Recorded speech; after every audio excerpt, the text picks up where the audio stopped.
की बहुत बड़ी फैन हो गई थी एससीईआरटी में इनका लेक्चर सुनने के बाद। सूर्य सर और सुमित सर का लेक्चर सुनने के बाद ये लगा था कि रिसर्च हम तो बहुत पुराने हैं, मतलब काफ़ी टाइम हो गया मुझे रिसर्च का काम किए, 2016 की रिसर्च चल रही, मैं चीज़ें भूल गई थी।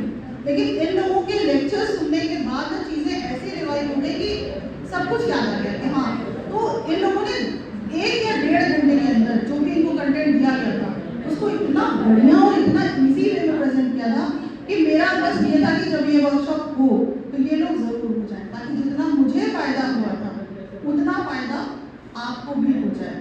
सर नेट है, जेआरएफ है, एमए फिलॉसफी उन्होंने कर रखा है, पीएचडी है एजुकेशन से, मतलब मैं शायद क्वालिफिकेशन गिराने लगूँ तो बहुत ज़्यादा है। आप रिपोर्ट राइटिंग में एक कोशिश ये ज़रूर करिएगा कि चीज़ों को उतना अच्छे से समझिएगा कि जो काम आप कर रहे हैं उसको लिखने की कोशिश यहाँ से जाने के बाद, यहाँ तो हम आपको सॉरी हैंड्स ऑन इस बार नहीं दे रहे, आपको कोई हम वर्कशॉप के बाद हैंड्स ऑन नहीं दे पाएंगे कि आप करके देखें, लेकिन ऑप्शन सर लोगों ने खोल दिया है। यदि आप कोई काम कर रहे हैं तो कम से कम एक हल्की सी रिपोर्ट बना के और सर से आप उस पर डिस्कस, जो लोग बहुत इंटरेस्टेड है वो कर सकते हैं, ठीक है। चलिए सर, वेलकम सर।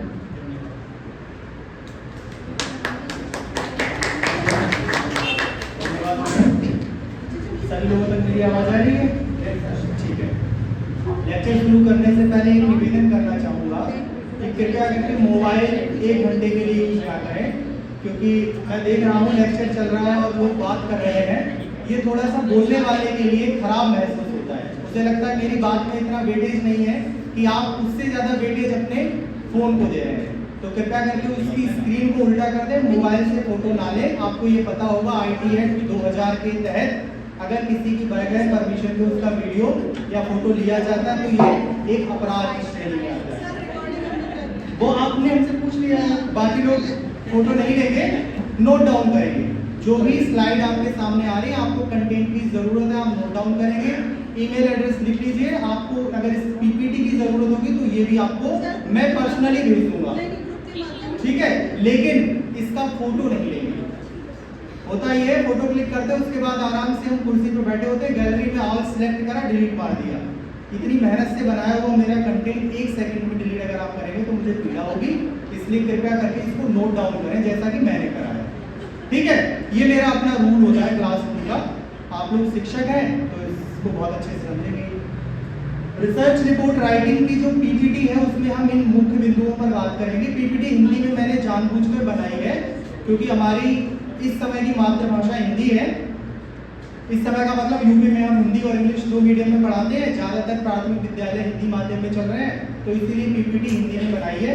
अगर किसी को कोई टर्म हिंदी में समझ में नहीं आ रहा है, उसको और एलेबोरेट करने की ज़रूरत है, तो आप प्रेजेंटेशन के बीच में भी पूछ सकते हैं, ठीक है।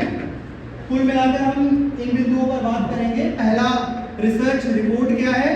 दूसरा, रिसर्च रिपोर्ट क्यों की जाती है। इसके बाद में रिसर्च रिपोर्ट के स्टेप्स कौन कौन से हैं, ऐसे कौन से नियम हैं जिनको रिसर्च रिपोर्ट करते समय हमें ध्यान रखना है। क्रियात्मक अनुसंधान के बारे में कल से और अब तक पढ़ते चले आ रहे हैं। यहाँ पर ये स्लाइड इंक्लूड करने का कारण बस इतना है कि हमें बेसिकली यहाँ पर क्रियात्मक या एक्सेल रिसर्च या क्रियात्मक अनुसंधान की रिपोर्ट को लिखना है, इसलिए पहले मैं स्टेप्स बताऊंगा और उसके बाद जब आप एक्सेल रिसर्च करेंगे जो आपको कंटेंट मिलेगा उस कंटेंट को सिस्टमेटिकली कैसे लिखना है रिपोर्ट के फॉर्म में, इससे रिलेटेड एक आपको कंटेंट प्रोवाइड करवाया जाएगा। ये जो कंटेंट है ये मेरी बुक आने वाली है, उसमें हम लोगों ने लिखा है, तो ये अनपब्लिश्ड काम है, इसीलिए फोटो क्लिक करने को और मना किया गया है। बाकी आप कंटेंट को देखकर समझ लीजिए, मुख्य हेडिंग लिख लीजिए, जहाँ पर भी आपको समस्या है निसंकोच पूछ सकते हैं। प्रेजेंटेशन शुरू करें, ठीक। पहला है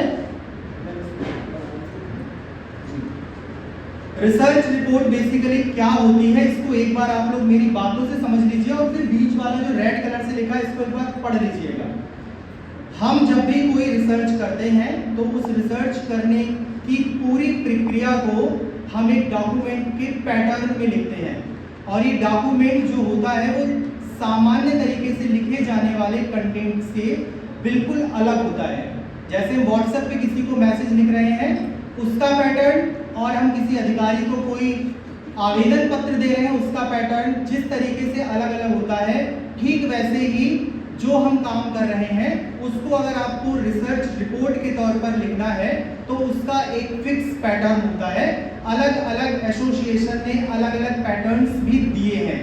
जिस फील्ड में हम काम करते हैं उस फील्ड के लिए जो पैटर्न प्रोवाइड किया गया है वो पैटर्न दिया है अमेरिकन साइकोलॉजिकल एसोसिएशन ने। उसने कुछ हेडिंग्स बताई हैं, उन हेडिंग्स को फॉलो करते हुए हम अपनी रिसर्च रिपोर्ट को लिखते हैं।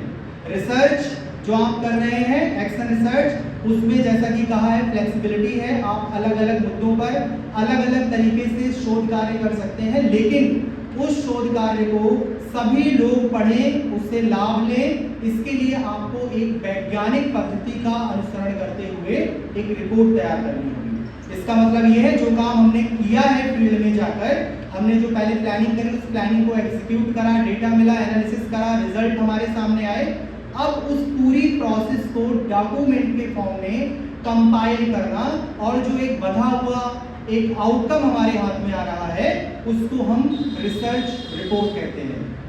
इतनी बात से मेरी समझ में आ गई? क्या बताया मैंने कि जो हम क्रियात्मक अनुसंधान करेंगे उस क्रियात्मक अनुसंधान करने के दौरान हम अलग अलग फेजेस पर जाएंगे। यहाँ मैं आपको क्रियात्मक अनुसंधान के 6 फेज बताऊंगा। हो सकता है आपने कल के लेक्चर में 5 सुने हो या 7 सुने हो। कारण ये सोशल साइंसेस के रिसर्चेस में कभी भी उतना साइंटिफिक पॉइंट हमारा नहीं होता कि सभी लोग एक बात पर एक मत हो जाएं, लेकिन मेजॉरिटी में जो लोग बातों का अनुसरण करते हैं उसका रेफरेंस देते हुए हम बता देते हैं पर्टिकुलर इस किताब में इतने स्टेप्स बताए गए हैं, ताकि अगर आपके भी इससे कोई प्रश्न आता है तो उस रेफरेंस को जाकर वो फर्दर रीड आउट कर लें। तो मेन बात जो मैं आपको बता रहा हूँ वो ये है कि आप अलग अलग स्टेप्स पर अलग अलग एक्टिविटी करेंगे, उन एक्टिविटी से आपको कुछ कुछ चीज़ें प्राप्त होंगी। उन सारी चीज़ों को डॉक्यूमेंट के फॉर्म में जब हम राइट डाउन करेंगे तो वो लिखा हुआ जो हमारे पास एक डॉक्यूमेंट आएगा जो कॉन्क्रीट फॉर्म में आएगा उसको हम रिसर्च रिपोर्ट कहते हैं। ठीक यही बात बीच वाली लाइन में लिखी गई है, आप इसको पढ़ लीजिए। एक ऐसा दस्तावेज होता है जिसमें जो भी अपने समस्या का चयन करा है उससे संबंधित प्रश्न होंगे, उससे उद्देश्य हो सकते हैं, हो सकता है हाइपोथेसिस भी बनाई जाए। इसके बाद में आपने कैसे डेटा कलेक्शन किया है उसके बारे में बताया जाएगा।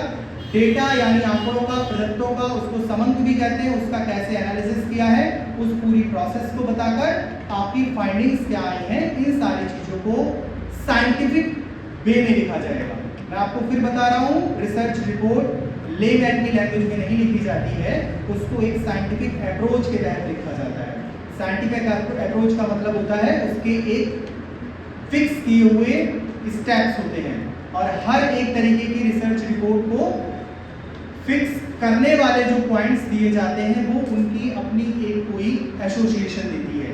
जैसे हिंदी के लिए अलग एसोसिएशन काम कर रही है, अगर हम और आप सोशल साइंस मतलब स्कूल एजुकेशन में बेसिकली ह्यूमन बिहेवियर से डील कर रहे हैं तो उसकी रिसर्च रिपोर्ट बनाने का जो पैटर्न हमें प्रोवाइड किया है वो किया है अमेरिकन साइकोलॉजिकल एसोसिएशन ने, जिसको शॉर्ट में ABA भी कहा जाता है।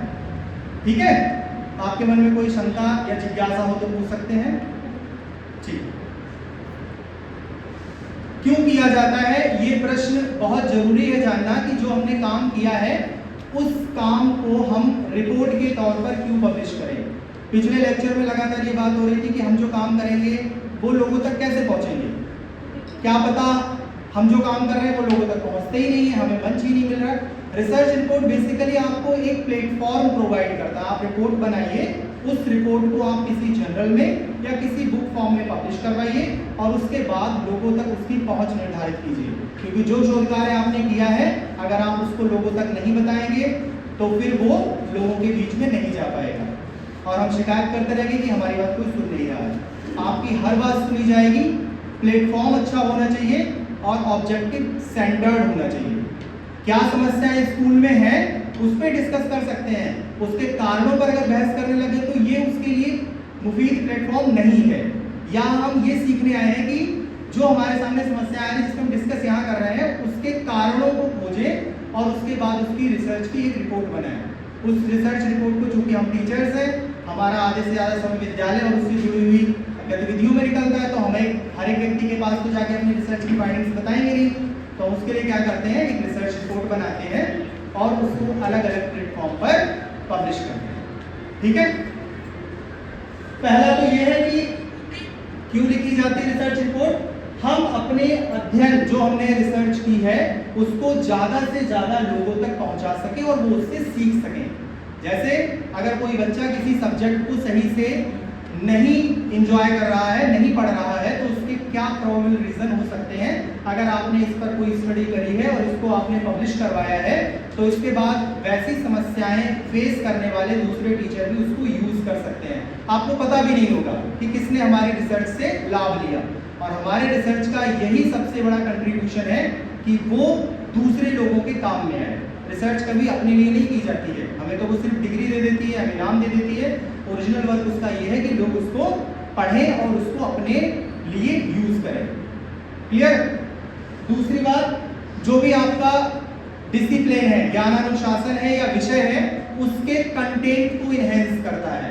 जैसे आपने कोई रिसर्च करी कि बच्चे इस पर्टिकुलर सब्जेक्ट में रुचि क्यों नहीं ले रहे हैं, इसको कैसे इनोवेटिव मेथड से पढ़ाया जाए, तो आपने एक नया मेथड खोजा जो कि आपके सब्जेक्ट की कंटेंट को इनहेंस करेगा। तो अगर आपने किसी भी क्लास में आने वाली प्रॉब्लम्स को समझा जाना, उसकी रिसर्च रिपोर्ट बनाई, तो वो आपके कंटेंट को इनहेंस करेगा। इसके बाद अगला ये है कि जो भी आपने फाइंडिंग्स निकाली है उसी तरीके की प्रैक्टिस करने वाले दूसरे लोग भी उसको यूज कर सकते हैं। क्लियर। और इसके बाद में बहुत से लोग आपके कंटेंट को रेफरेंस के तौर पर यूज करते हैं। रेफरेंस का मतलब है अगर वैसा ही काम वो कर रहे हैं तो ये आपका हवाला देते हुए बताएंगे कि ऐसा ही काम उनने किया है और मैं भी उस काम को बिल्कुल इसी तरीके से कर रहा हूं या कर रही हूं। नीति निर्माताओं या परियोजना को स्पॉन्सर्ड करने वाले जो लोग हैं वहां तक आपके निष्कर्ष पहुंचते हैं।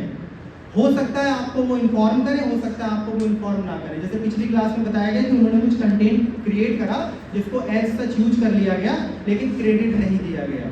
तो बहुत सारी कंडीशंस ऐसी आती है जिनमें हमें क्रेडिट नहीं मिलता, लेकिन हम ये सोचकर भी खुश हो सकते हैं कि हमने अपने बच्चों के लिए ये बनाया है, बच्चे इससे फायदा उठा रहे हैं, तो इसका मतलब ये ठीक ठाक काम हो रहा है ना। बारिश जब होती है तो हम क्या कहते हैं, बादल पानी दे रहे हैं, जबकि वास्तव में बादलों तक पानी पहुंचाने का काम सूरज करता है। क्या हम कभी इसको क्रेडिट देते हैं? नहीं देते हैं, है ना। तो कुछ काम ऐसे भी होते हैं जो सोशल वेलफेयर के लिए भी किए जा सकते हैं। टीचर जो है वो एक लीडर का काम करता है। लीडर सैद्धांतिक तौर पर सारी चीजों का क्रेडिट खुद नहीं लेता है, वो अलग बात है व्यवहारिक तौर पर ले ले। तो वो सारी चीजें जो आपको लग रहा है कि जिनके लिए आपने बनाया है वो उसको यूज कर रहे हैं, आप उसी में खुश रहिए। इसके ये वास्तव में जॉब के साथ प्रेम को प्रदर्शित करेगा, है ना। इसके बाद में ज्ञान के विकास और वृद्धि में योगदान भी करता है, जैसा कि हम पहले भी डिस्कस कर चुके हैं। क्लियर हो गई मेरी बात? आपको और मोटिवेट करते हुए बात बता दूं, बहुत सारे ऐसे फ्लावर हैं जो जंगल में खेलते हैं और मर जाते हैं, उनको क्रेडिट नहीं देते लेकिन फिर भी वो वातावरण को सुंदर बनाते हैं, है ना। आप रास्ते में जा रहे हैं, आपके यहाँ पता नहीं क्या उसको बोलते होंगे, हमारे यहाँ उसको चोट मार का पौधा कहते हैं, जिसको सदा सुहागिन भी कहा जाता है। इसमें ब्लू कलर का फ्लावर आता है और सड़क के किनारे जो खड्डे बने होते हैं उसमें वो उगता है ना। पता नहीं था क्या बोलते हैं इसको, जलकुंभी तो फ्लोटिंग होती है, वो उसकी झाड़ियां होती हैं, ब्लू कलर का फ्लावर होता है। हाँ, तो वो जिस जगह पर उगता है वहां से आप जब गुजरेंगे तो सौंदर्य नहीं होता और वो उस चीज को सुंदर बना देता है। तो टीचर का काम है जिस जगह वो काम कर रहा है उसको सुंदर बनाए। आपके बीच की ही हमारी फेसबुक पे मित्र हैं, उच्च प्राथमिक विद्यालय इंग्लिश मीडियम में वो पढ़ाती हैं, अभी नाम याद आएगा बिल्कुल अभी तो बताऊंगा। वो क्या करती हैं कि एक अलग अलग मेथड से पढ़ाती है और कई सारे जगह से उनको इस चीज के लिए पुरस्कार भी मिला है, शायद आप लोग परिचित भी होंगे। नहीं, मैं भी बताऊंगा। ऐसे बहुत सारे उदाहरण हैं जो मेरे दिमाग में है, वो मैं अभी आपको बताऊंगा। एक आप लोगों ने पब्लिकेशन का नाम सुना है, एकलव्य पब्लिकेशन, नाम सुना है? भोपाल से पब्लिश होता है, होशंगाबाद से बेसिकली। उसने एक किताब ही प्राथमिक विद्यालयों के शिक्षकों के अनुभवों पर निकाली है जिसका नाम है उम्मीदों के रंग। आपके बीच के ही लोगों ने क्या काम किया, उस इंस्टीट्यूट ने जाकर उनके इंटरव्यूज लिए और उनके बेस पर उन्होंने अपने स्कूल में, क्लासरूम में, बच्चों की टीचिंग लर्निंग प्रोसेस में कौन कौन से बढ़िया काम किए इससे रिलेटेड एक डॉक्यूमेंट तैयार करा। और आप सोचिए वो एकलव्य की किताबें पूरे विश्व में पढ़ी जाती हैं स्कूल एजुकेशन से रिलेटेड। तो हम ये नहीं कह सकते कि हमारे दिए हुए काम में परिवर्तन नहीं आता, हम अपना काम करते रहेंगे। जब भगवान राम लंका विजय के लिए एक पुल का निर्माण कर रहे थे, उसमें गिलहरी ने भी अपना योगदान दिया था। उसका योगदान उन लोगों की दिए हुए योगदान से मात्रात्मक तौर पर तो बहुत कम है, लेकिन गुणात्मक तौर पर इतना ज़्यादा है कि लोग ऐसा मानते हैं कि प्रेम से भगवान राम ने उनकी पीठ पर हाथ फेरी और वो रेखाएं अंकित हो गई। समझे? तो इसका मतलब ये है कि हमें अपना काम करते रहना है। कोई प्रश्न है किसी का? अगली स्लाइड पे आते हैं। अमेरिकन साइकोलॉजिकल एसोसिएशन ने कुल मिलाकर 8 स्टेप्स बताए हैं किसी भी रिसर्च रिपोर्ट को लिखने के। आप इसको नोट डाउन कर लीजिए और मैं बीच में आपको एलेबोरेट कर रहा हूँ, उस दौरान भी कर सकते हैं। सबसे पहला होता है टाइटल पेज। अगर आप लोगों में से अधिकांश ने कभी डिसर्टेशन किया होगा या थीसिस लिखी होगी या लिखने के क्रम में होंगे, तो उसमें सबसे पहला जो पेज होता है उसको कहते हैं टाइटल पेज। ये बिल्कुल वही है जो यहाँ पर कहा गया है। उसमें आपकी रिसर्च की प्रॉब्लम, आपने रिसर्च किया है, रिसर्चर का नाम, हो सकता है आपके साथ किसी एक साथी ने भी काम किया हो, उसका नाम, किस जगह पर आप काम कर रहे हैं, इस सारी चीज को हम मेंशन करते हैं। इसको कहा जाता है टाइटल पेज या फिर शीर्षक प्रश्न, हिंदी में कहते हैं। दूसरा आता है सारांश। सारांश का मतलब है कि जो आपने काम 50, 60, 70 पेज का किया है उसको एक पैराग्राफ में समराइज करना। कारण ये है कि आप जिनके लिए काम कर रहे हैं उसमें छोटे बच्चे भी हैं, उन बच्चों के माता पिता भी हैं, और हर एक माता पिता का एजुकेशन लेवल अलग अलग है। हो सकता है अंदर के कंटेंट में इतनी स्ट्रेट लगा दी हो कि वो उसको ना समझ पाए, लेकिन सारांश जो कि 500,000 वर्ड्स का होता है उसको पढ़कर भी वो समझ जाएंगे कि आपने क्या काम किया, उस काम को कैसे किया और उससे क्या फाइंडिंग्स आपको प्राप्त हुई। तो ये सारांश जरूर लिखा जाता है और ये फ्रंट पेज के जस्ट बाद में लगाना ज़्यादा उचित होता है। आपको एक मैं सर्वे बताता हूँ। रिसर्च में एक सर्वे किया गया कि जो लोग अपने पेपर को ऑनलाइन पब्लिश करते हैं और उसके बाद में उसको पब्लिक प्लेटफॉर्म पर डिस्प्ले करते हैं, तो अधिकांश लोग सिर्फ टाइटल देखकर उस रिसर्च को आगे बढ़ जाते हैं। अगर आपका टाइटल बहुत अट्रैक्टिव है, कैची है, टू द पॉइंट है, लंबा चौड़ा नहीं है, तो लोग उसको फोकस होकर पढ़ते हैं, फिर इसके बाद में एब्स्ट्रैक्ट पढ़ते हैं, सारांश पढ़ते हैं। अगर वो इंटरेस्टेड लगा तभी जाकर फिर मेथोडोलॉजी पर पहुंचेंगे, अदरवाइज उसको आगे बढ़ा देंगे। तो इसीलिए मैंने आपसे कहा है कि एक सामान्य व्यक्ति जो चीज़ें लिखता है उससे अलग हटकर हमें रिसर्च रिपोर्ट राइटिंग लिखनी होती है, और वो एक साइंटिफिक प्रोसेस के थ्रू की जाती है। कैसे लिखी जाएगी, इससे रिलेटेड बहुत सारे आपको डॉक्यूमेंट्स भी मिलेंगे। एक्सेल रिसर्च रिपोर्ट कैसे लिखी जाती है, ये छोटा सा एक आपको मैं दिखा कर जाऊंगा। इसका आगे है इंट्रोडक्शन।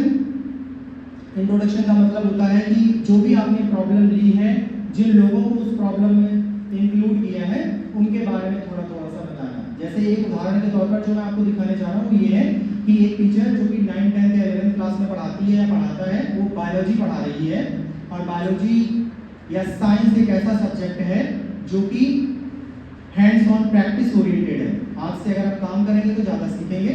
तो उसने देखा कि उसकी क्लास में बच्चों का जो आने का या बच्चों का एनरोलमेंट है वो बहुत कम है, बच्चे कम प्रेजेंट हो रहे हैं। इससे रिलेटेड उसने कई सारे कारणों की लिस्टिंग करी है। उनमें से जो प्रमुख कारण थे उनको फिर फ्रीक्वेंसी में कन्वर्ट किया है, उसके बाद में उसने उसकी रिपोर्ट तैयार की है। तो यहाँ पर वो दिखाया जाएगा। तो आप अपने दिमाग में ये बना के चलिए एग्जाम्पल के तौर पर कि एक टीचर जो क्लासरूम में पढ़ा रहा है बच्चे कम आ रहे हैं। शोध क्रियाविधि का मतलब होता है जो आपने रिसर्च रिपोर्ट लिखी है वो किसी पर्टिकुलर टॉपिक पर है, उसकी पूरी की पूरी मेथोडोलॉजी, उसमें sampling, population, research methods, methodology, variables, ये सारी चीज़ें इंक्लूड होती हैं। इन सारी चीज़ों के बारे में हो सकता है आपने पढ़ा हो, और नहीं पढ़ा होगा तो मैं आपको कुछ बहुत सरल भाषा में डॉक्यूमेंट्स बता के जाऊँगा, उसको आप एक बार पढ़ लेना। जब भी आप एक्सेल रिसर्च करेंगे तो आपको उसमें फ़ायदा ही होगा।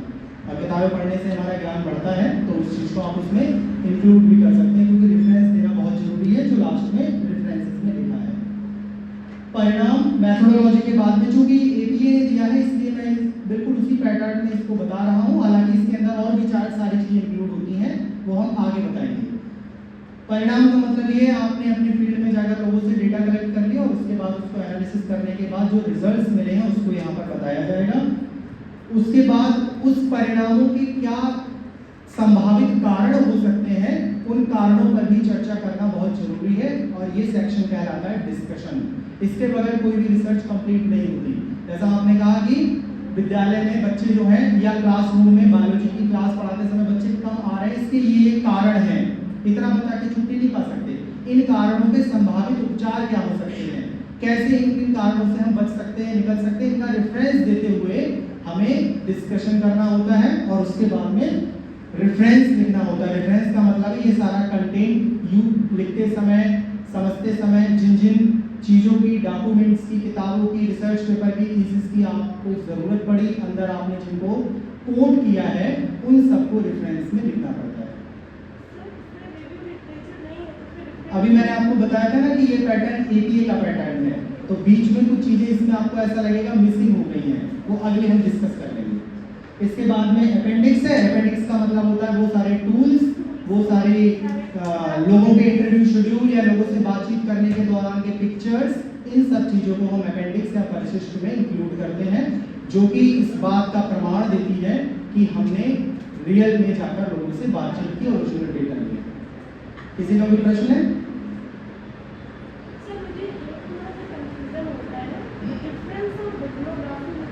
ठीक है, किसी और का कोई प्रश्न है?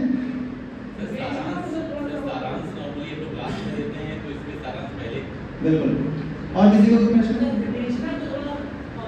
डिस्कशन को? अच्छा, और किसी का कोई प्रश्न है? ठीक, पहला प्रश्न मैडम का है कि रेफरेंस और बिब्लियोग्राफी में क्या अंतर होता है। दो टर्म यूज किए जाते हैं, जो भी हमने कंटेंट लिखा है वो कहाँ से लिया है इस बात को बताने के लिए। पहला टर्म यूज करते हैं बिब्लियोग्राफी, दूसरा टर्म यूज करते हैं रेफरेंस। दोनों में क्या अंतर है? एक ही केवल अंतर है, उसको आप याद कर लीजिएगा। रेफरेंस का मतलब होता है वो सारी चीजें जो हमने अंदर इन टेक्स्ट साइट की हो। इन माने में, टेक्स्ट माने कंटेंट में, साइटेड चीजों को जब हम डिटेल में लास्ट में बताते हैं, दैट इज कॉल्ड रेफरेंस। इसका मतलब ये अंदर जितनी गिनती आप साइटेशन की करेंगे उतनी ही गिनती में आपको रेफरेंस भी मिलेंगे। मेरी बात समझ गए? अगर आपने 4 जगह अंदर साइटेशन किया है तो 4 ही जगह आपको मिलेगा। जैसे यहाँ पर साइट दिया गया है अमेरिकन साइकोलॉजिकल एसोसिएशन 1983, इसका रेफरेंस आपको मिलेगा पीछे। हाँ, तो जितना आपके अंदर आप कंटेंट के अंदर इंटेक्स्ट साइटेशन करेंगे, उद्धरण देंगे, उतना ही रेफरेंस होगा।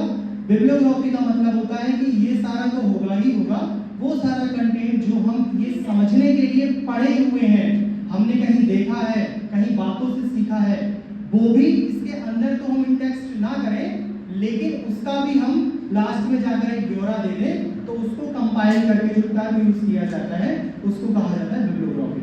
इट मींस बिब्लियोग्राफी एक रेफरेंस से ज्यादा बड़ा है, लेकिन साइंटिफिक रेफरेंस ज्यादा है।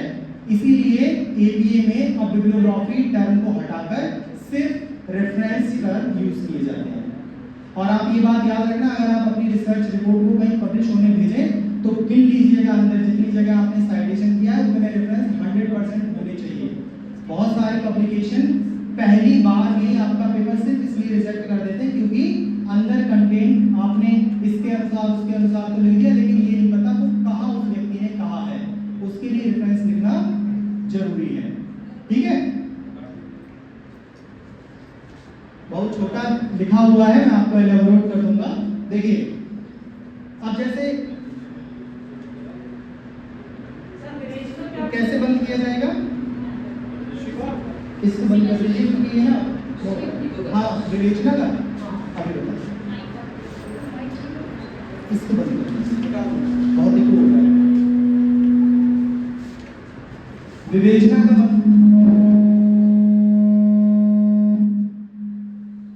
अभी ठीक है। विवेचना का मतलब होता है कि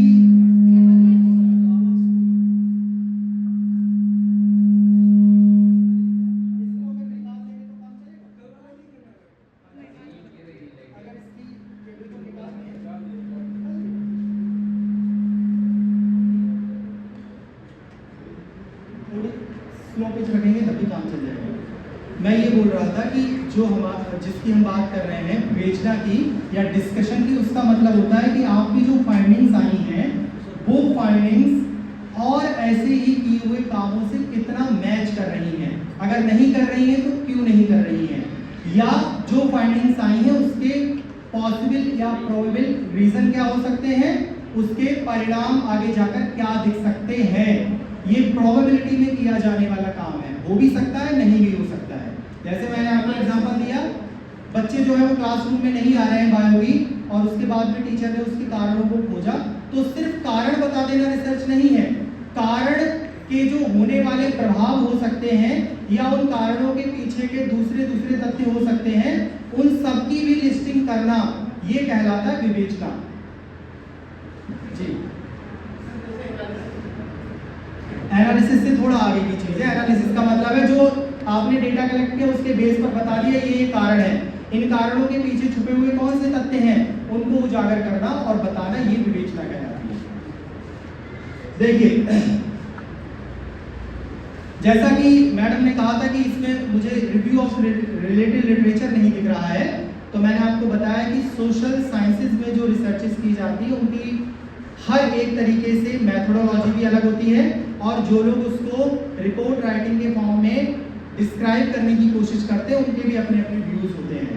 जो एपीए स्टाइल है उसके बारे में हमने बात कर ली है। इंडियन स्टाइल जो कि Indira Gandhi national open university की वेबसाइट पर अवेलेबल है, क्योंकि वो डिसर्टेशन और बहुत सारे माइनर प्रोजेक्ट्स भी करवाते हैं, उसमें एक्शन रिसर्च भी इंक्लूड है। साइकोलॉजी में जो लोग पीजी करते हैं उनको एक्शन रिसर्च भी करना होता है, उसकी रिपोर्ट भी बनानी होती है। उन्होंने बेसिकली इतना कंटेंट दिया है, और मैं इस बात से पूर्णतः सहमत हूँ कि ये कंटेंट पिछले वाले कंटेंट से ज़्यादा जस्टिफाइड है। ये हमारी चीज़ों को और ज़्यादा इलेबोरेट करके रिपोर्ट में लिखने की सहूलियत देता है। इसमें इन्होंने कहा है कि कुल मिलाकर किसी भी रिपोर्ट के 3 भाग होते हैं। उसमें से पहला भाग जिसको बिगनिंग कहा जाता है, जो मेन बॉडी है जिसके अंदर आपको बहुत सारा कंटेंट लिखना है, और तीसरा कहलाता है एंड पार्ट। तो ये पहला जो बड़ा भाग है उसमें सबसे पहले हमें एक कवर पेज बनाना होगा, उसके नीचे सेकंड कवर बनाना होगा। कवर पेज का मतलब होता है थीसिस हार्ड बॉन्ड में जाती है तो एक गत्ते जैसा पेज होता है, उसके नीचे ट्रांसपेरेंसी के नीचे पेज लगाया जाता है जिसमें सुपरवाइजर साइन करते हैं, जिसपे हम साइन करेंगे, हम का मतलब जो रिसर्च करेगा। प्रेफरेंस कथन जिसको कहते हैं, बहुत सारे लोग लिखते हैं ना कि इसमें हम ये चीजें डिस्कस करेंगे, इस तरीके की चीजें होती है, किताबों में भी लिखी जाती हैं। कंटेंट का मतलब होता है कि हम वहां पर एक पूरा का पूरा टेबल दें और बताएं कि कौन से चैप्टर में किन किन हेडिंग को इंक्लूड किया गया है और उनका पेज नंबर क्या है। बेसिकली एक सारणी होती है। इसके बाद में लिस्ट ऑफ टेबल भी देते हैं। आपने रिपोर्ट में बहुत सारे टेबल बनाई होंगी, कोई पर्सन 100 पेज पलटने की जगह सिर्फ एक टेबल देखना चाहता है तो आप इसकी लिस्टिंग कर दें और वो बता देगा पर्टिकुलर ये टेबल किस पेज नंबर पर बनी हुई है। इसके बाद में आता है लिस्ट ऑफ फिगर्स। बहुत सारे लोग चित्र भी बनाते हैं, चित्र लगाते हैं, पिक्चर लगाते हैं। इसके अलावा कुछ लोग कई सारे तरीके के ग्राफ बनाते हैं। वो सारे ग्राफ पिक्चर्स जिन जिन पेज पर पहुंचे हैं इनकी लिस्टिंग भी हमें बिगिनिंग का जो पोर्शन है उसी में करनी होती है।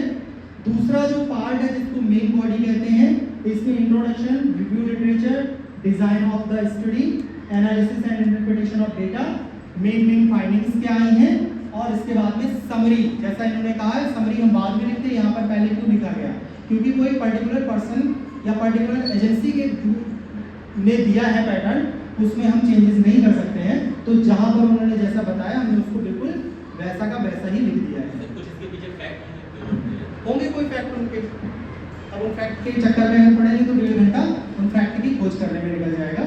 मेन काम है आपका रिसर्च रिपोर्ट कैसे लिखी जाएगी। समरी का मतलब ये है कि जो भी आपने काम किया, जैसा मैंने आपको बताया कि एब्स्ट्रैक्ट पहले लिखा है, यहाँ पर जाकर समरी बाद में लिखेंगे। समरी और एब्स्ट्रैक्ट में थोड़ा सा अंतर है। एब्स्ट्रैक्ट बहुत कंसाइज होता है, बहुत कम शब्दों में होता है। समरी उससे थोड़ा ज़्यादा शब्दों में होती है। जैसे अगर आप 1000 शब्द की एब्स्ट्रैक्ट बना रहे हैं तो ये 2, 3, 4 पेज तक यानी लगभग 500 या 5000 या 6000 वर्ड तक की समरी को हम बना सकते हैं। समझ गए मेरी बात को। इसके बाद में जो लास्ट वाला पोर्शन है जिसमें बिब्लियोग्राफी एंड रेफरेंसेस दिया गया है, तो दोनों में अंतर आप समझ गए हैं। सोशल साइंसेज में बिब्लियोग्राफी का यूज़ नहीं किया जाता, रेफरेंसेस का ही यूज़ किया जाता है।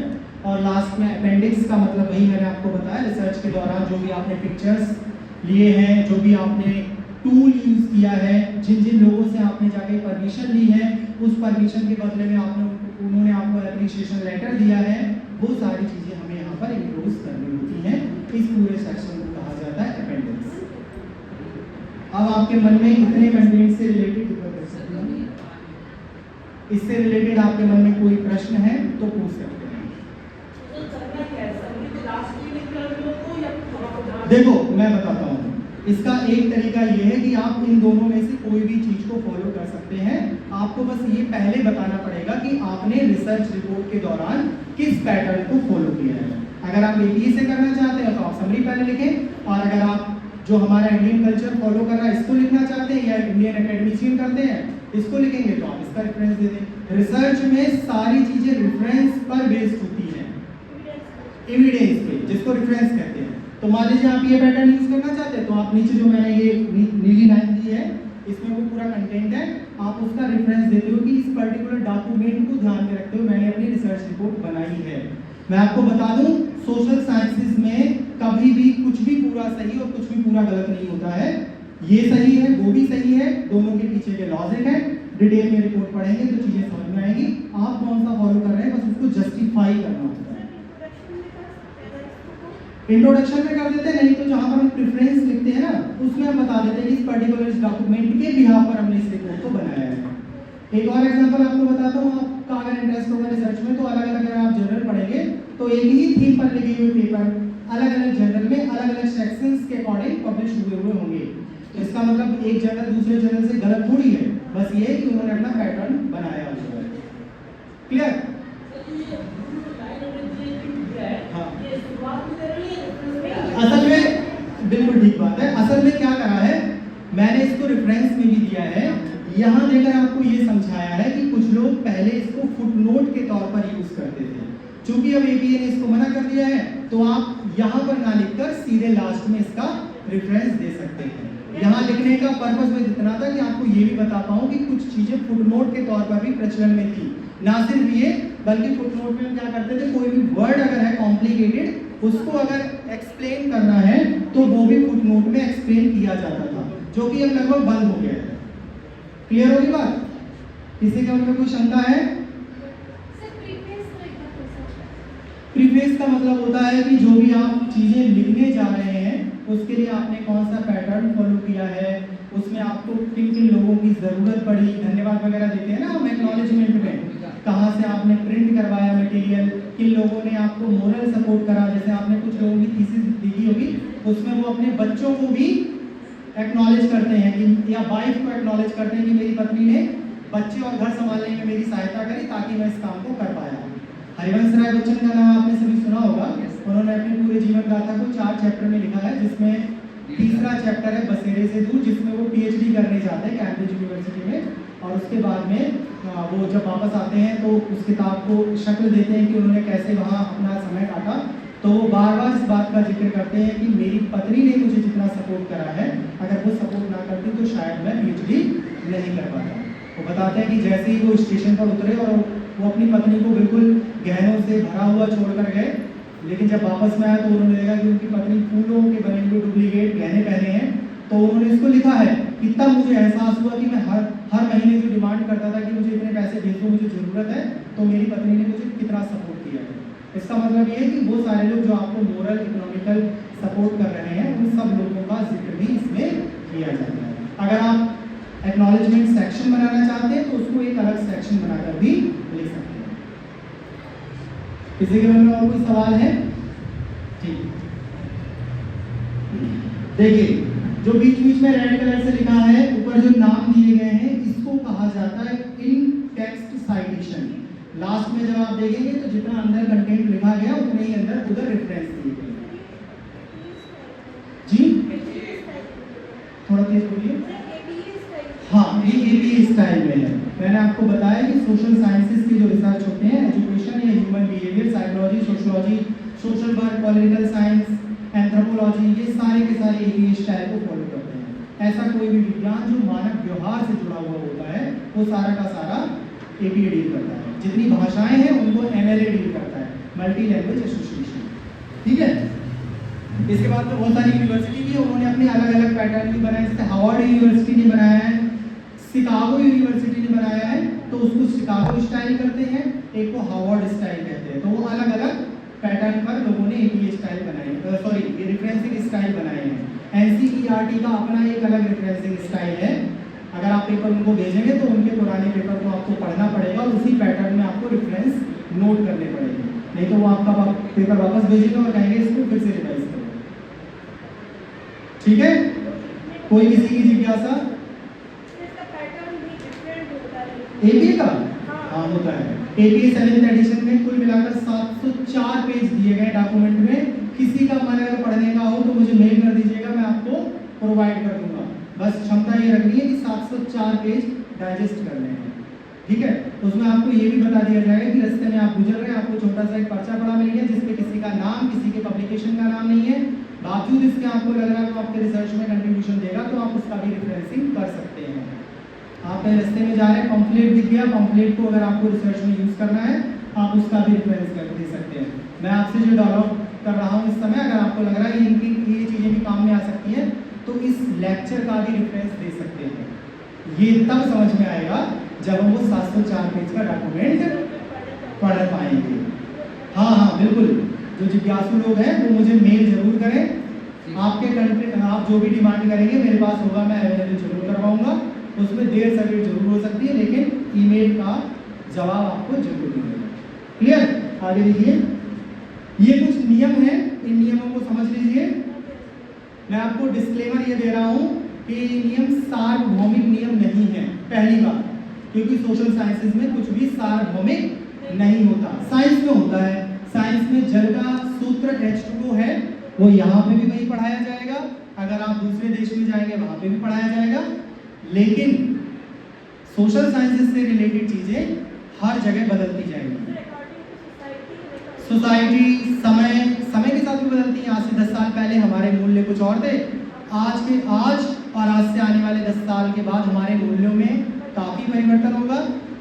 आप सोचेंगे कि स्टूडेंट और टीचर के रिलेशनशिप में भी बहुत परिवर्तन देखा जा रहा है।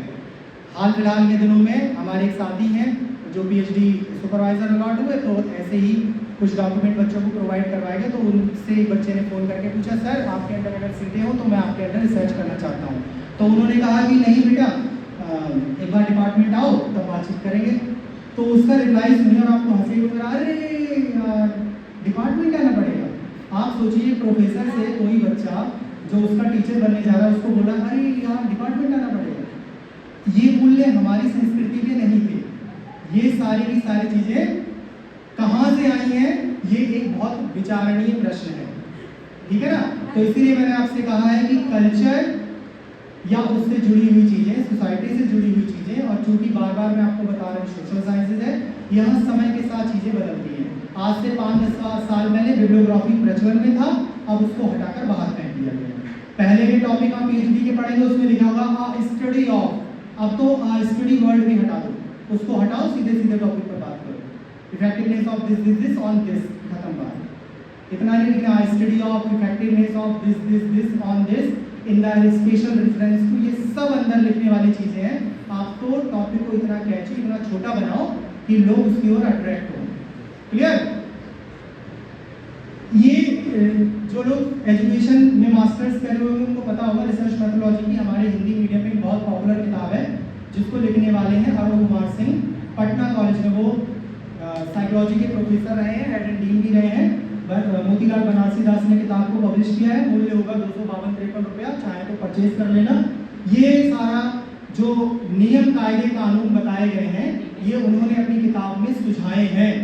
सुझाना और बताना दोनों में अंतर है। सुझाने का मतलब आप चाहे तो मान लो, नहीं मानना है तो मत मानो। जिसको जो बताना था वो बता के चला गया।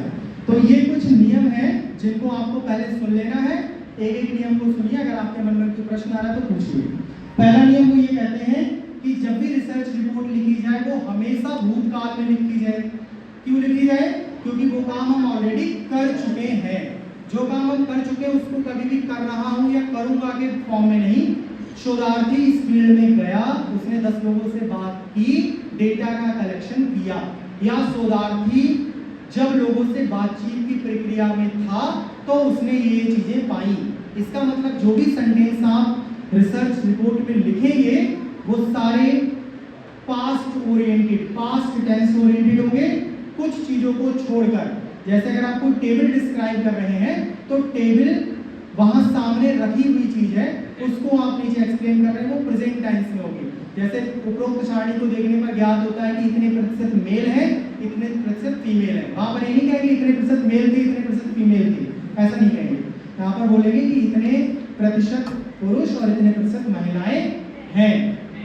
तो कुछ चीजें हम प्रेजेंट में लिखते हैं, ज्यादातर चीजें जैसे चैप्टर नंबर 1, चैप्टर नंबर 3 हमेशा पास्ट टेंस में लिखा जाता है। और सेकंड चैप्टर तो होता ही पूरा पास्ट है, क्योंकि वो सेकंड चैप्टर का मतलब रिव्यूज तो हमेशा पास्ट में होते ही होते हैं, क्योंकि वो पुराने काम होते हैं। दूसरी बात, इंडेक्स साइटेशन जरूर करें। जैसे एबीए स्टाइल में कैसे किया जाता है, एबीए स्टाइल में हमेशा सरनेम और उसके साथ ईयर ऑफ पब्लिकेशन इतना लिखा जाता है, ठीक है।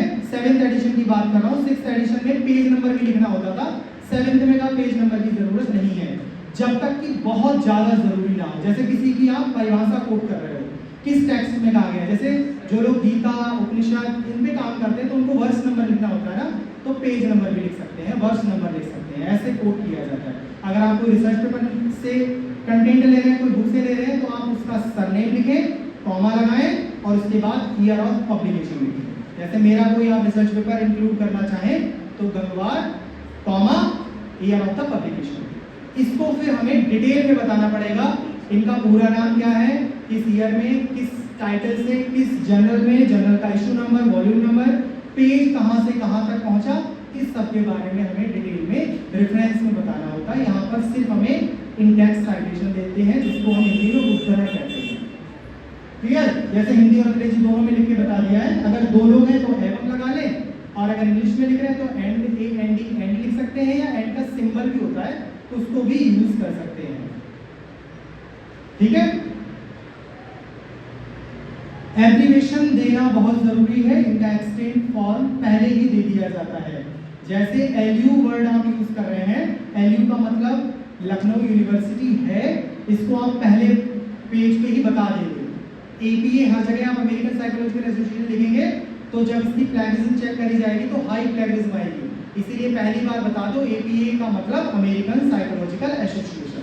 उसके बाद आप उसको बताते हैं। जैसे निपुण है, निपुण अपने आप में एक्सटेंड वर्जन है ना, हर जगह आप पूरा पूरा अगर लिखते रहोगे तो 2-2 लाइनों का तो वही हो गया कंटेंट में। तो एक बार निपुण का मतलब बता दो, इसके बाद उसको निपुण के तौर पर यूज करो। एमडीएम का मतलब मिड डे मील है ना, तो मिड डे मील को MDM is equal to mid day meal, और फिर आगे पूरे डॉक्यूमेंट में आप एमडीएम लिख सकते हैं, लिख सकते हैं बल्कि लिखना चाहिए, नहीं तो प्लेगरिज्म में फंसने के चांस बहुत ज़्यादा होते हैं। कितने लोग प्लेगरिज्म से अवेयर हैं? गुड, बाकी लोगों को भी बताइए। प्लेजरिज्म भी कहते हैं उसको, प्रोनाउंसिएशन का अंतर है, स्पेलिंग सब भी एक है। बताओ, हाँ उसको हिंदी में साहित्यिक चोरी कहते हैं, ठीक है। इसके बाद में स्टैंडर्ड टर्मिनोलॉजी होना चाहिए। स्टैंडर्ड टर्मिनोलॉजी का मतलब है ऐसे कोई भी शब्द यूज ना करें जो कि डबल मीनिंग देते हुए हो। जैसे उदाहरण के तौर पर मैं आपके सामने एक शब्द बोल रहा हूँ और आप अपने मन में उससे जो भी पहली बार एसोसिएशन हो रहा हो वर्ड का वो सोचना। जैसे मैंने आपसे कहा ब्लैक एंड व्हाइट, तो कुछ लोगों के मन में रंग आए होंगे, कुछ के मन में टीवी आया होगा, किसी के मन में दिन और रात आए होंगे। जो लोग ड्रामा एंड आर्ट्स में इंटरेस्ट रखते होंगे उनको काल समझ में आया होगा, भूतकाल, भविष्यकाल, आने वाला काल।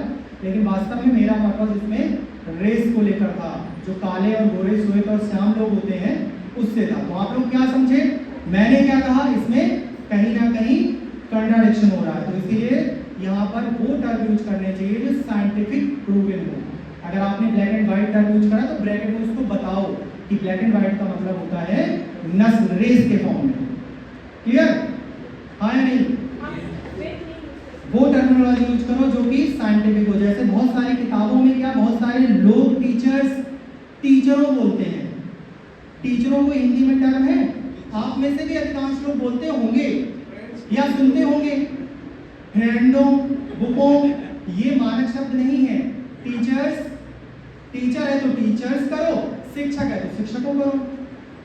बुकों, बुकों कोई वर्ड है नहीं है, लेकिन हम तब भी बोलते हैं, बल्कि न्यूज़पेपर में भी लिख के आता है इतने टीचरों ने अनुपस्थिति दर्ज करी। सर एक्चुअली इस बारे में हम लोगों ने एक बार क्वेरी की थी, तो वी गॉट टू नो कि जब ये अडेप्टेशन होता है तो उस शब्द के ऊपर हिंदी वाले बहुवचन लगाते हैं, जैसे ट्रेन को ट्रेनों कह देते हैं, है ना, बसें कह असल देते हैं। में हाँ बिल्कुल आप ठीक कह रही तो हैं। हमें ये बताया गया। बिल्कुल बिल्कुल सहमत हूँ आपकी इस बात से, लेकिन आपको ये याद होगा कि मैंने पहले भी कहा है कि ये एक साइंटिफिक डॉक्यूमेंट है जिसमें वही वर्ड यूज करें जो भी हम साइंटिफिक तौर पर इस्तेमाल करते हैं। जैसे आप अपनी कक्षाओं में या आपसे पूछा जाए, अभी लोग लगातार बात कर रहे थे कि हमारे विद्यालय में छात्रों की उपस्थिति बहुत कम है। क्यों भाई, छात्राएं नहीं है क्या विद्यालय में? उनकी भी अनुपस्थिति होगी। तो आप छात्र का मतलब मेल को सिर्फ आइडेंटिफाई करते हुए बोल रहे हैं। हो सकता है आपके दिमाग में ये बात हो कि छात्र में छात्राएं भी शामिल होती हैं। अगर होती हैं तो छात्राएं वर्ड क्यों आया, है ना? अगर एक टीचर ये बोले कि मैं आज छात्रों को पढ़ाने जा रहा हूँ, तो मैं एज अ रिसर्चर ये सोचूंगा कि आज वो सिर्फ लड़कों को पढ़ाने जा रहा है। अगर वो बोलेगा मैं विद्यार्थियों को पढ़ाने जा रहा हूँ, तो मैं समझ जाऊंगा कि उसकी क्लास में मेल और फीमेल दोनों तरीके के स्टूडेंट्स हैं।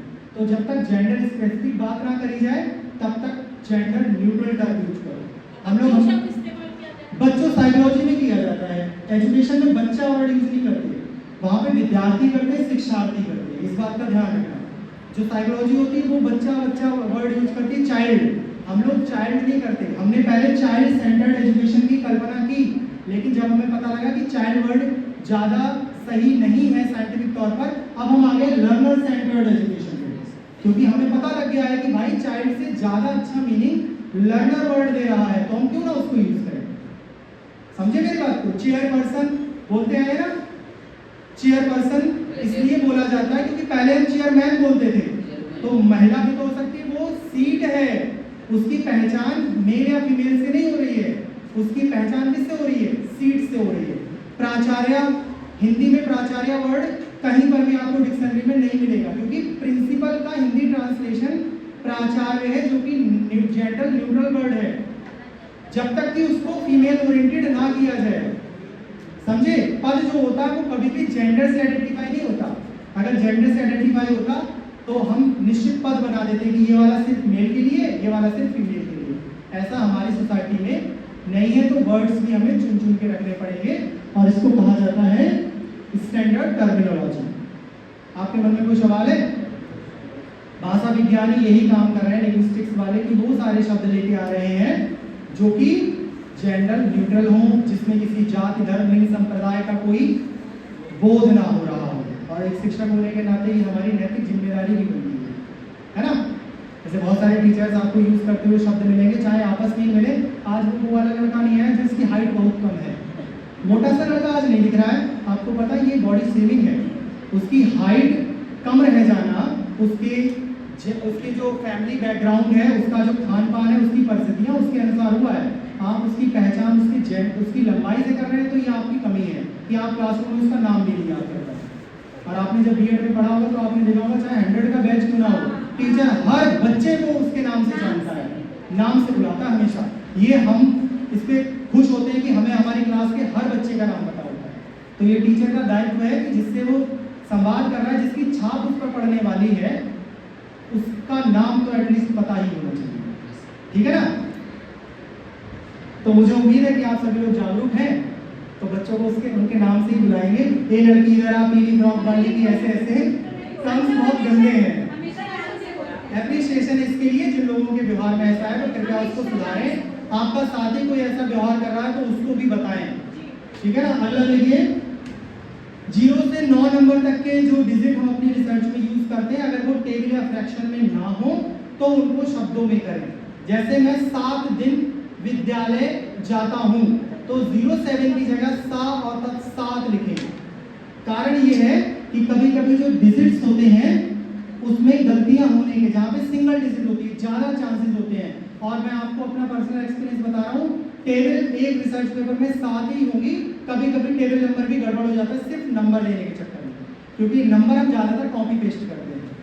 तो कोशिश ये करनी चाहिए, ऐसा अरुण कुमार सिंह कहते हैं कि 0 से अगर आपको 9 डिजिट में कोई चीज़ बतानी है, अगर वो फ्रैक्शन में ना हो और टेबल में ना हो, तो आप उसको क्या कर सकते हैं, वर्ड में बता दें। उससे आगे वाले दहाई की चीज़ें उनको अंकों में बता दें। क्लियर?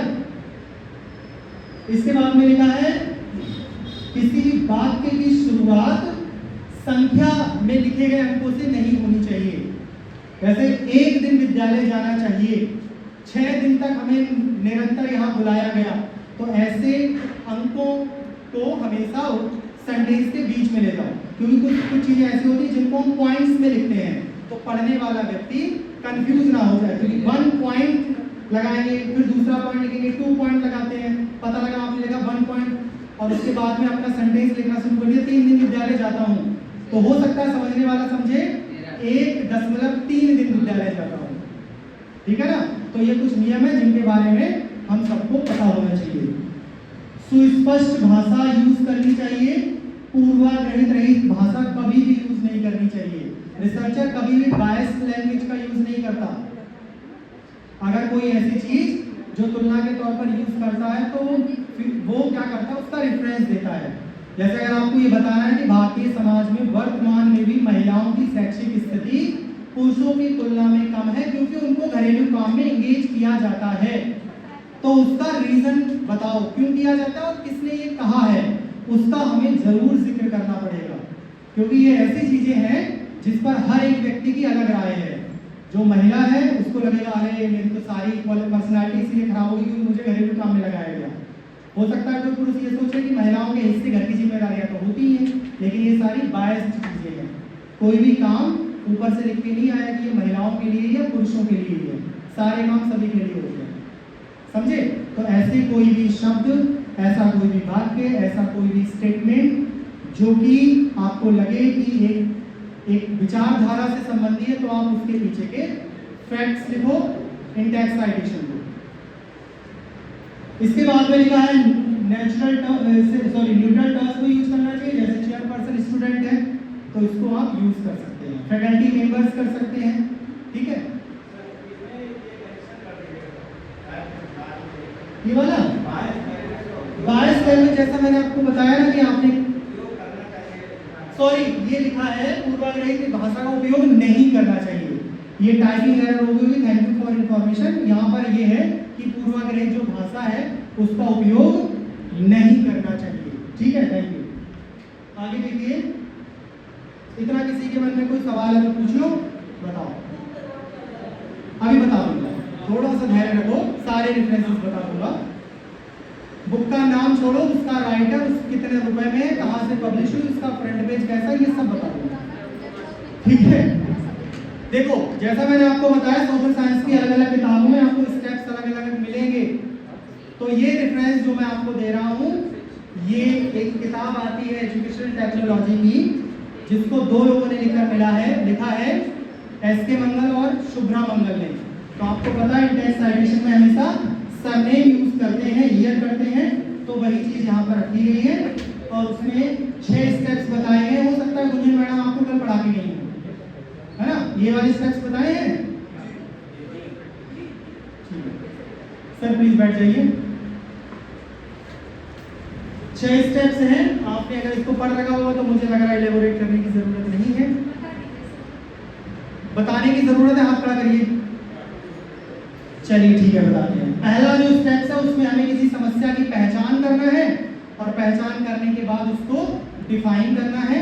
अभी सिर्फ बहुत सिंपल से वर्ड्स में बता रहा हूँ, इसकी एक रिपोर्ट मैंने तैयार करी है, वो आपको दिखाऊंगा और वहाँ पर ये सारे स्टेप्स इंक्लूड हैं, तो आपको ये समझ में आएगा कि इस स्टेप में क्या काम एक्चुअल में हमें करना पड़ेगा। दूसरा, जो भी संभावित कारण है उनकी सूची बनाना है। उसके बाद हाइपोथेसिस का निर्माण करना है कारणों के विश्लेषण के आधार पर, और क्रियात्मक अनुसंधान में जो आपने प्लानिंग करी है उसको एग्जीक्यूट करना है। इसके बाद में जो आपने काम किया है उसको इवैल्यूएट करना है, और लास्ट में अपने रिसर्च के जो रिजल्ट्स हैं उनसे दूसरों को अवगत कराना है, और जो भी आप फाइंडिंग्स निकाल रहे हैं उसको फॉलो अप करना है। कैसे करेंगे वो मैं आपको भी बताने जा रहा हूँ। मंगल और मंगल ने 6 स्टेप्स बताए हैं। एसके मंगल और शुभ्रा मंगल, किताब का नाम है शैक्षिक तकनीकी, PIH ने इसको पब्लिश किया, लगभग 650 रुपए की किताब। PIH पब्लिकेशन का नाम है, नई दिल्ली से प्रकाशित होता है जी। ये हाइपर लिंक है, इस पे एक बार क्लिक करिए। अच्छा एक बार बैक जाइए, कैन कोई बात नहीं, एक बार बैक जाइए। नहीं बिल्कुल स्लाइड से बाहर आ जाइए, पीपीटी में आ जाइए। इसको फिर बैक कर दीजिए, नहीं बैक कर दीजिए, इससे बाहर आ जाइए।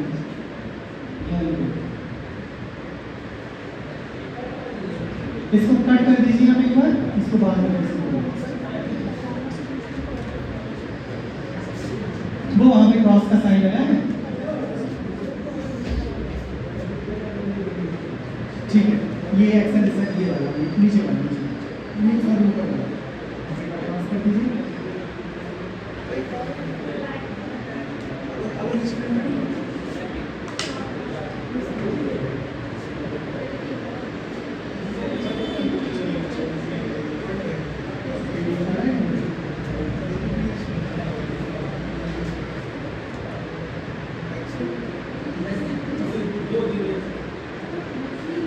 वैसे तो पीडीएफ में है, उधर से खुल जाए।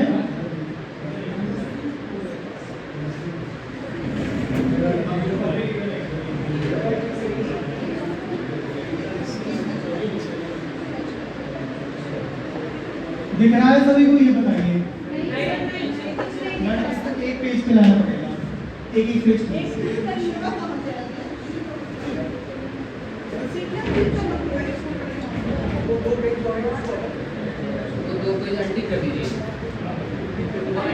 अंटी करेंगे तो ये पूछ रहा है आप कैसे शेयर करना चाह रहे हैं, सिर्फ इतना अंटी कर दीजिएगा, खुलेगा नहीं। ठीक है, इसको देखिए, इसको देख लीजिए सभी लोग, यहीं पे छोड़ दीजिए, मैं अपने आप को स्क्रॉल आप बैठ जाइए, छोड़ दीजिए। एक एग्जांपल दिया गया है जिसका फोटो मत क्लिक करिए मैडम। आपको पता है आईटी एक्ट 2000 के बारे में बताया है मैंने। आप टीचर हो गए, अगर मेरी बात का उल्लंघन करेंगे तब तो हो गया काम। आपको बताया अनपब्लिश्ड वर्क है मेरा, इसको मैं दिखा रहा हूँ, ये अच्छी बात है, प्लीज इसको फोटो मत क्लिक करिए। ये देखिए मैंने आपको बताया है कि कुल मिलाकर 6 स्टेप्स होते हैं। ये एक कारण खोजा गया है विद्यार्थियों का जीव विज्ञान की कक्षा से पलायन। कोई टीचर 11th क्लास में पढ़ा रही है और ये बिल्कुल रियल वर्क है। एक कोई टीचर क्लास में पढ़ाने गई और उसने देखा कि रजिस्टर में निरंतर बच्चे जो हैं उनका नंबर अटेंडेंस में कम होता चला जा रहा है।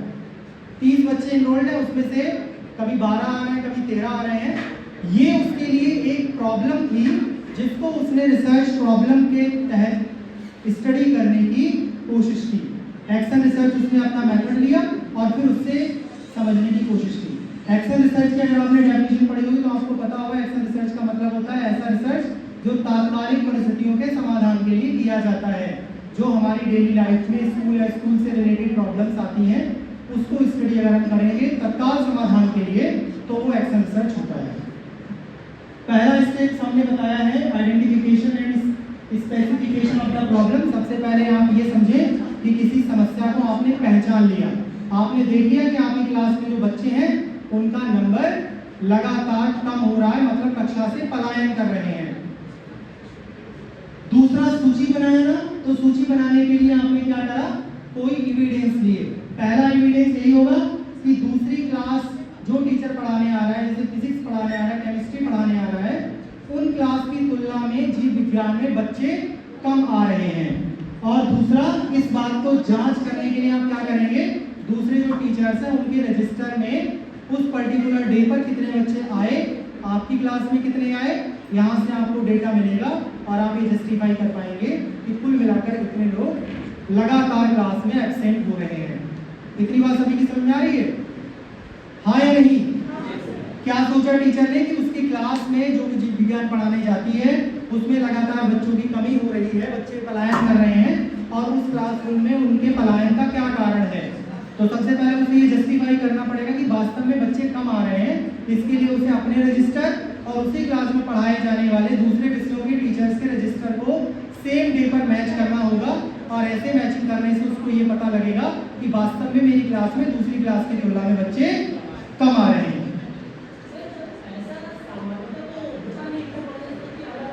बात कर रहे हो आप? सिर्फ उसी टीचर बस से पढ़ने जाते हैं सरकारी विद्यालयों में जो टीचर ढंग का पढ़ाता है। कैसे रजिस्टर की? हाँ ऐसा है, देखो हर एक जगह का पैटर्न अलग होता है। वर्तमान समय में सारे टीचर्स को अपनी क्लास में जाकर अटेंडेंस देनी होती है। रीजन बताता हूँ। रीजन ये है कि अब जो फेलोशिप या स्कॉलरशिप के लिए फॉर्म भरवाए जाते हैं उसमें टीचर ने कौन सा सब्जेक्ट पढ़ाया, टोटल कितनी क्लासेस थी, आपने कितनी ली, उसका परसेंटेज कितना है, इस फॉर्म पे नोट करके साइन करके देना होता है। तो आप आज से 5 साल 6 साल पहले की प्रैक्टिसेस पे अगर ध्यान देंगे तो ऐसा नहीं होता था, वहाँ से क्लास टीचर लेता था, लेकिन प्रेजेंट टाइम में सब लेते हैं। ठीक है ना। दूसरा देखिए, अब हमने क्या करा, संभावित कारण बनाए हैं कि बच्चे क्यों पलायन करते हैं। जैसा मैं आपको बताऊं कि किसी भी समस्या के घटित होने के बहुत सारे कारण होते हैं। अरस्तु कहता है कि हर एक घटना के घटित होने के 4 कारण होते हैं। श्रीमद् भगवद गीता में कहा गया है कि 5 अलग अलग कारण होते हैं। आज अगर बारिश हो रही है तो सिर्फ इसलिए नहीं हो रही है कि बरसात का मौसम है, इसके अलग अलग कारण हैं। उन कारणों में से कौन सा सबसे प्रमुख कारण है, इसकी पड़ताल करना बहुत ज़्यादा जरूरी है। तो यहाँ पर टीचर ने क्या करा, कुल मिला के 7 संभावित कारण बताए हैं। ये जरूरी नहीं है कि 7 ही हों, 7 से ज़्यादा भी हो सकते हैं, 7 से कम भी हो सकते हैं। ये जस्ट एग्जाम्पल के तौर पर बताया गया है। पहला कारण उसने रखा है अध्यापक का अनुचित व्यवहार। कुछ टीचर्स ऐसे होते हैं जो बड़े खड़ूस होते हैं, बहुत बच्चों को डराने वाले होते हैं। हालांकि प्राइमरी स्कूल्स में ऐसा प्राइमरी के लगभग हर लेवल पर बंद हो गया है, लेकिन हम सिर्फ मार पीट कर ही नहीं, बच्चे की उपेक्षा करके भी उसको बुरा फील करवा सकते हैं। जैसे आई तो बच्चा कोई प्रश्न पूछ रहा है, आप लगातार उसको डपट रहे हैं तो बड़े लोग प्रश्न पूछता है, चुप होकर बैठ जाए, तो ये भी उसका एक व्यवहार प्रदर्शित कर रहा है टीचर का। हो सकता है इसी कारण से वो क्लास में ना आ रहा हो सकता है, मैं आपको कारण बता रहा हूँ। दूसरा कारण हो सकता है कि उसका जो कंटेंट है सब्जेक्ट का वो बहुत टफ हो सकता है।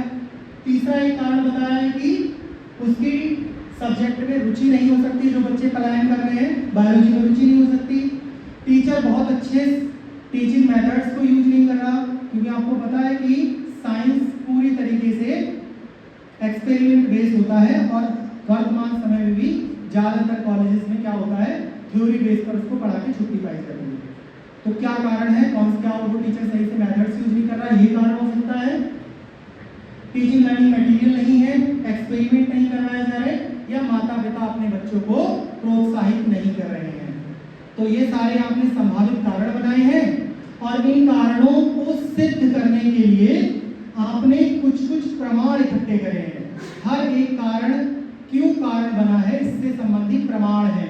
वो प्रमाण कैसे मिलेंगे, अध्यापक का अनुचित व्यवहार अगर जानना है तो सबसे बढ़िया फीडबैक बच्चे देते हैं, कौन सा टीचर का व्यवहार कैसा है।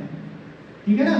जैसे अभी थोड़ी देर पहले कहा गया था कि बच्चे आपस में डिस्कस कर रहे थे कि वो टीचर नहीं होंगे तो आज क्लास में नहीं जाएंगे। इसका मतलब उस टीचर का व्यवहार क्लास में इतना शानदार होगा कि बच्चों ने सोचा कि अगर ये नहीं आएंगे तो हम स्कूल में नहीं जाएंगे।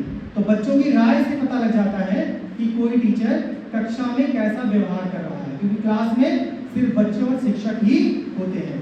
एक बात मैं आपको और बता दूं, सिर्फ एक बच्चे की राय से ही हमें जस्टिफिकेशन नहीं बनाना है। उसको आपको अगर जस्टिफाई करना है तो कई सारे बच्चों की राय लेनी है, बच्चों की ग्रुप में राय लेनी है। हो सकता है एक बच्चा एक परिस्थिति में कुछ और बता रहा हो, लेकिन अपना साथी जो दिख गया उसके सामने सही बताना शुरू कर दे। तो आपको क्रॉस वैलिडेट करना होगा डेटा को। दूसरा है विषय वस्तु का कठिन होना, तो उस विषय वस्तु को हम रीड आउट कर सकते हैं। हो सकता है कुछ चैप्टर ऐसे हो जो बहुत टफ हो, जैसे जो लोग बायोलॉजी बैकग्राउंड के होते हैं अमूमन उनको फिजिक्स की क्लासेस कम पसंद आती है, तो हो सकता है वो फिजिक्स की क्लास को बंद कर रहे हैं, तो टीचर फिजिक्स के लिए हो सकता है। तीसरा, कुछ टॉपिक्स ऐसे होते हैं जिनमें स्टूडेंट्स की रुचि नहीं होती। जैसे टीचर ने अगर देखा तो उसने पाया कि जो सब्जेक्ट बिल्कुल एब्स्ट्रैक्ट थिंकिंग वाले हैं, जिनमें सिर्फ बच्चों को विचार करना है, कुछ टॉपिक्स ऐसे हैं उसमें बच्चों की रुचि नहीं होती, क्योंकि उनको कुछ देखने को नहीं मिलता। जब तक आप उनको टीचिंग लर्निंग मटेरियल या इनोवेटिव मेथड से नहीं पढ़ाएंगे वो कंटेंट को नहीं समझ पा रहे, इसका मतलब उसमें उनकी रुचि नहीं है। सर्व जैसे सामग्री का अभाव, क्लासरूम या स्कूल में ऑब्जर्व करके हम देख सकते हैं कि वहाँ कितना टीचिंग लर्निंग मटेरियल या ऑडियो विजुअल एड्स हैं। प्रयोगों का ना करवाया जाना, तो लेबोरेटरी में जाकर भी पता कर सकते हैं। और लास्ट में है माता पिता का अपने बालकों को प्रोत्साहित ना करना। क्लियर? अब इसके बाद में इसने क्या करा है कि ये सारी चीजें जब इसने प्रमाण इकट्ठे करे तो उसको एनालिसिस करने के बाद इसकी समझ में आया कि सबसे ज्यादा बड़े कारण जो है वो ये है कि प्रयोग नहीं करवाए जाते हैं। दूसरे नंबर पर उसने कारण देखा है कि टीचिंग लर्निंग मटेरियल अच्छा नहीं यूज हो रहा है। तीसरे जो कारण पे बैठा है वो ये बता रहा है कि अध्यापक का बिहेवियर ठीक नहीं है, और विषय वस्तु का कठिन होना ये चौथा सबसे बड़ा कारण है। तो इसने प्रायोरिटी तय कर ली है कि कौन से कारण पर हमें ज्यादा फोकस करना है। तो सबसे प्रमुख कारण क्या है? एक्सपेरिमेंट का ना करवाया जाना, ये प्रायोरिटी नंबर 1 पे आ गया। इतनी बात सभी की समझ में आ रही है? किसी के अंदर में कोई डाउट है? ठीक है। हाँ, सबसे बड़ी समस्या को हम टॉप पर रखेंगे, फिर उसके बाद में समस्याओं का क्रम घटता जाएगा, उसके बाद में हमको क्रमशः इंटरलिंक भी तो हो सकती है, जैसे 1 2 और बिल्कुल हो सकती है। वो जुड़ी हुई है। सही बात है। जैसे प्रयोगों का ना करवाया जाना एक तरीके से उचित शिक्षण विधियों से कोरिलेट है, लेकिन अगर आप जितना ज्यादा बाइफरकेट करेंगे आप अपनी समस्या पर उतना ही अच्छा काम कर पाएंगे, फोकस हो पाएंगे। अगर इसको क्लब कर लें तो सीधे बच्चों के पलायन का कारण पे ही काम कर लिया जाएगा, है ना। तो क्लब इसलिए नहीं करते हैं, जितना ज्यादा बाइफरकेशन उतने ऑथेंटिक डेटा, उतना ऑथेंटिक रिजल्ट। आगे देख लीजिए।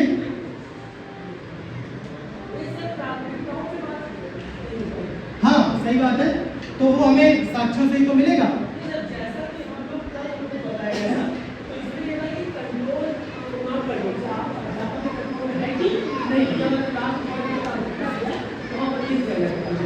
कोई बात नहीं, मैंने आपको बताया, प्लीज बैठिए। मैंने आपको ये बताया है कि ये मेरा रियल रिसर्च किया हुआ कंटेंट है। कल हो सकता है टीचर आपको जो पढ़ाने आए हो उन्होंने थीम्स अलग बनाई हो।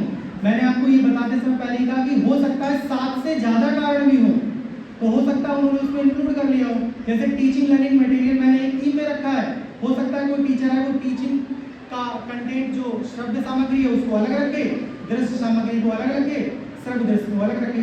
तो वो डिपेंड करता है प्रॉब्लम को कितना आप ज्यादा बाइफरकेट कर सकते हैं। इसके बाद में आपने ये संभावित कारण बनाए हैं, फॉर्मुलेट करिए हाइपोथेसिस उन्हीं कारणों के साक्ष्यों के आधार पर। जो सबसे पहले नंबर पर कारण था वो ये है प्रयोगों का ना करवाया जाना। तो आपने हाइपोथेसिस बना ली कि अगर प्रयोगों को बच्चों को करवाया जाए तो उनके पलायन को रोका जा सकता है, क्लासरूम में उनके इन्वॉल्वमेंट को बढ़ाया जा सकता है। इसके बाद में हमें क्या करना होगा, उससे रिलेटेड प्लान करना होगा, वो काम करना होगा जो एक्चुअल में हम हाइपोथेसिस में बनाए हुए हैं। जैसे ये सबसे पहले हम क्या करेंगे, जीव विज्ञान के शिक्षण से संबंधित जो प्रयोग है उसकी थ्योरेटिकल नॉलेज देंगे। 11th क्लास में या 12th क्लास में आप पढ़ा रहे हैं, सबसे पहले बच्चों को ये बताओ स्लाइड क्या होती है, इसके अलावा जो स्पेसिमेन रखे हैं वो क्या है, क्योंकि जब तक आप उनको थ्योरेटिकल नॉलेज नहीं देंगे तब तक वो उन चीज़ों को कर नहीं पाएंगे।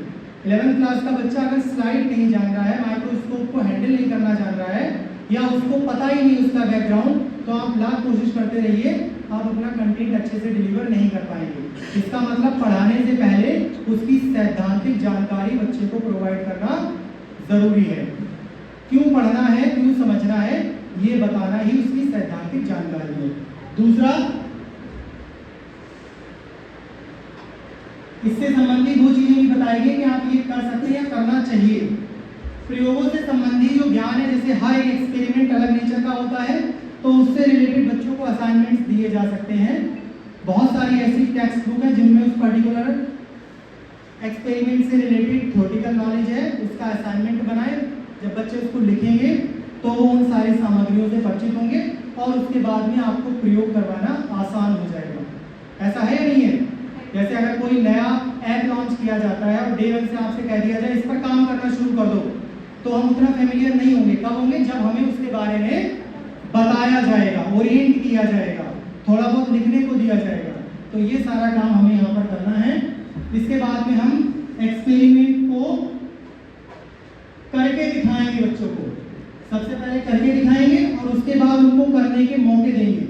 मतलब पहले आपने डेमो दिया और उस डेमो को वो खुद से एग्जीक्यूट कर रहे हैं, ये हम अगले स्टेप्स में करेंगे। जैसा इसमें लिखा है कि सबसे पहले टीचर क्या करेगा कि कुछ प्रयोगों का प्रदर्शन करेगा और उसी के अनुसार टीचिंग जो कंडीशंस हैं वो अलग अलग तरीके से पूरी करवाई जाएंगी और बच्चे अगले स्टेप्स में उसी काम को खुद से करेंगे और टीचर उनको ऑब्जर्व करेगा। जहाँ जहाँ उसको समझने में दिक्कतें आ रही हैं वो सारी बातें बच्चे क्लियर करवाएंगे। ये अगले स्टेप्स में हम काम करेंगे। जब ये सारा काम कर लिया जाएगा उसके बाद में हम जो रिपोर्ट बनाएंगे वो सारी की सारी यहाँ पर मूल्यांकन करेंगे। जो आपने काम करा है ये आपका स्ट्रेटजी प्लान था, इसको एग्जीक्यूट करना है।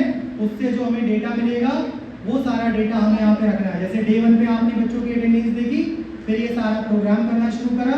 कुछ समय बीतने के बाद जिस दिन आपने इसको बाइंड अप करा उस दिन बच्चों की अटेंडेंस देखी और पूरे ड्यूरेशन में देखी। तो अगर आपके ये काम सक्सेसफुली हो रहे हैं मतलब बच्चों का एनरोलमेंट बढ़ रहा है, इसका मतलब आपका एक्शन रिसर्च सही दिशा में काम किया। अगर वो सही दिशा में काम नहीं करा है तो आपको फिर से एक बार नए सिरे से दूसरी प्रॉब्लम पर काम करना होगा। जैसा आपको पहले बताया गया कि स्ट्रेट लाइन में नहीं चलता बल्कि साइक्लिक प्रोसेस है। अगर रिजल्ट आ रहे हैं तो ठीक है, नहीं तो उसी प्रॉब्लम को एक नए सिरे से देखेंगे। और जो भी आपने निष्कर्ष निकाले इसकी रिपोर्ट बनाए, ये सारी चीजें रिपोर्ट में लिखी जाती है और लास्ट में क्या करेंगे हम अपनी उस रिसर्च रिपोर्ट को पब्लिश करवाते हैं।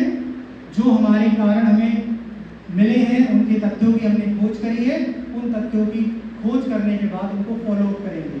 जैसे प्रैक्टिकल बच्चे कर पा रहे हैं नहीं कर पा रहे हैं, समय समय पर क्लासरूम में इस चीज को चेक करते रहेंगे।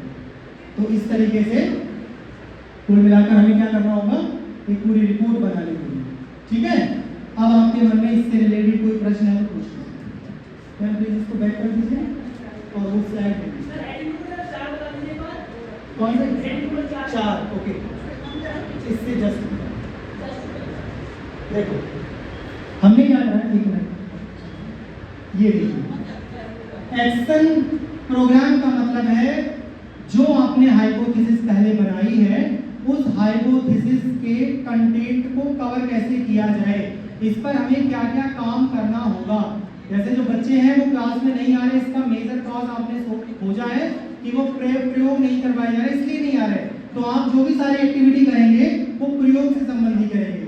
सबसे पहले उनको सैद्धांतिक ज्ञान देंगे, उनको करवा के दिखाएंगे और फिर उनको करने के मौके देंगे। पूरी प्रोसेस में आप उनको ऑब्जर्व करेंगे। तो ये बेसिकली ये बताया गया है कि जो काम किया जाएगा और उस काम को किस ढंग से किया जाएगा, ये सारी चीजें इसमें एक्सप्लेन की है। क्लियर?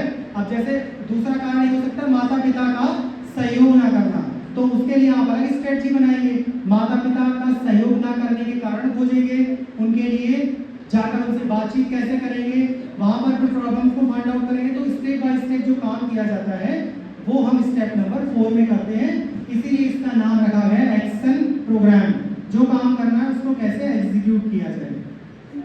ठीक है,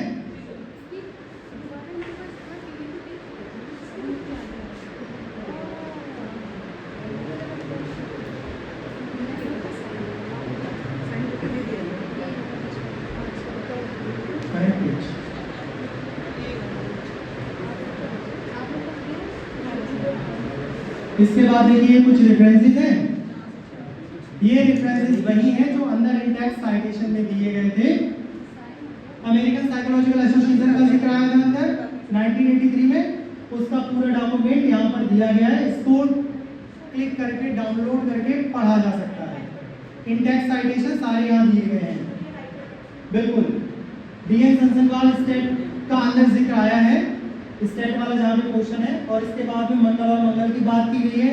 A.K. सिंह की किताब का हवाला देते हुए मैंने नियम बताए थे, वो यहाँ पर दिया गया है। किताब का नाम जो सज्जन पूछ रहे थे उसको नोट डाउन कर लीजिए। इसका नाम है मनोविज्ञान, समाजशास्त्र तथा शिक्षा में शोध विधियाँ, और इसका पब्लिकेशन है मोतीलाल बनारसीदास। क्रियात्मक अनुसंधान का बहुत शानदार इसमें चैप्टर भी दिया हुआ है, आप चाहें तो इसको पढ़ सकते हैं।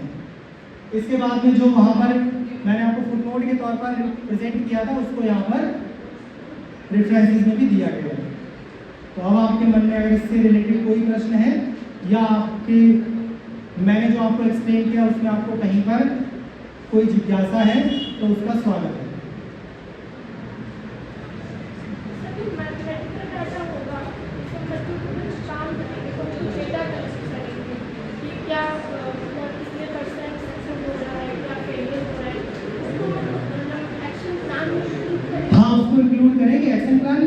बाद जो उसकी फाइंडिंग्स हैं उसको हाँ किसी के मन में और कोई प्रश्न है? आपके कोऑपरेशन के लिए थैंक यू मेरी तरफ से सेक्शन।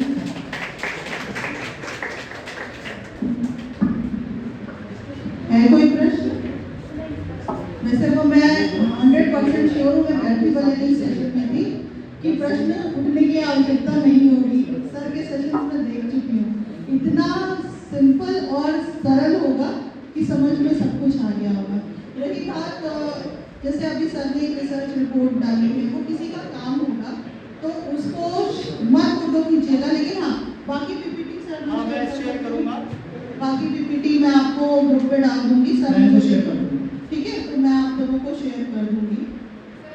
बावजूद इसके जिसको भी रिसर्च से रिलेटेड एक्सेल रिसर्च जो आप कर रहे हैं इससे संबंधी या फिर रिसर्च में आपका मन है पढ़ने का